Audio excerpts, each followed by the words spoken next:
اسے پاک کا خلاصہ اختصار سے اور اپنی گفتگو تمام کروں. جب بھی ایسے گناہ کرنے کو دل چاہے تو اس وقت اتنا سوچنا کہ اللہ دیکھ رہا ہے. اگر یہ سوچ کر کے گناہ چھوڑ دیا تو زندگی کامیاب ہے. میرے آقا علیہ السلام نے اس حدیث کو، عبداللہ ابن عمر کہتے ہیں میرا بچپنا تھا، کم و بیش 7 مرتبہ میں نے حضور سے یہ حدیث سنی ہے. آقا فرماتے ہیں کفل نام کا بنی اسرائیل میں ایک شخص تھا، ایک جوان تھا، گناہ کرنا اس کی عادت تھی.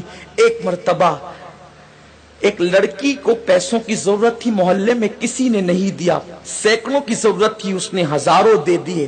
لڑکی نے شکرانے کے طور پہ اسے دیکھا، اس نے لڑکی کو کہا ایک کام کرو، میں نے اتنے پیسے دیے ہیں، اس کے بدلے میں کچھ نہیں چاہتا، بس اتنا چاہتا ہوں کہ تم میرے گھر چل کر تھوڑی دیر بیٹھ جاؤ اور مجھ سے کچھ باتیں کر لو.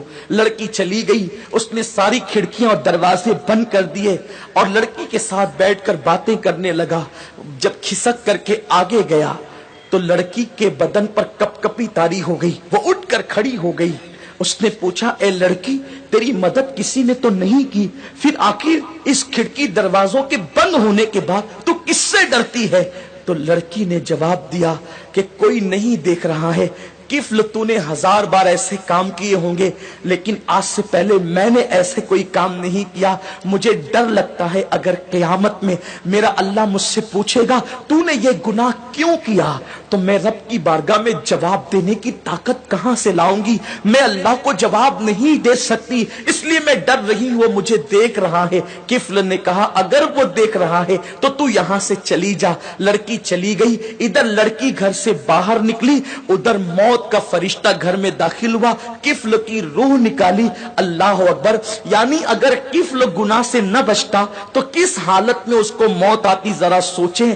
بستروں پہ لیٹ کر اپنے اعضاء سے کھیلنے والوں کو میں پوچھنا چاہتا ہوں، گندی تصویریں دیکھ کر اپنے اوپر غسل فرض کرنے والوں کو پوچھنا چاہتا ہوں، زنا کے مناظر دیکھ کر اپنے جذبات پہ کو بے قابو کرنے والے میری قوم کے جوانوں سے، میرے بھائیوں سے پوچھنا چاہتا ہوں، میں اپنے قوم کے مستقبل کو کتنا تاریک دیکھوں. جو قوم کبھی مصلی پر رات گزارتی تھی، پاک آنکھوں کو رو رو کر کے پاک کرتی تھی، آج اس قوم کے جوان بستروں پہ ناپاک ہو رہے، اپنے ہاتھوں سے ناپاکی کو خرید رہے. اللہ اکبر! سوچو اگر اسی حالت میں موت کا فرشتہ آ گیا اور موت آ گئی تو اللہ کو کیا جواب دو گے؟ کیا منہ دکھاؤ گے رب کی بارگاہ کے اندر؟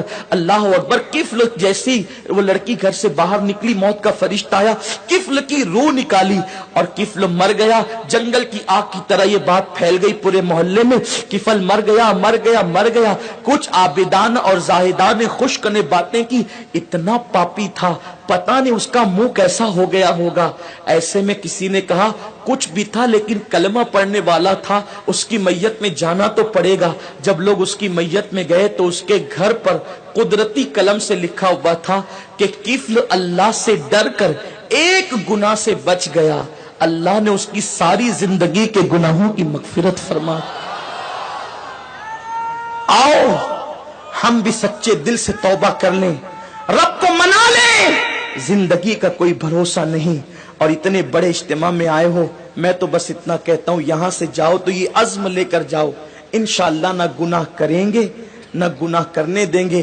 اپنے علاقے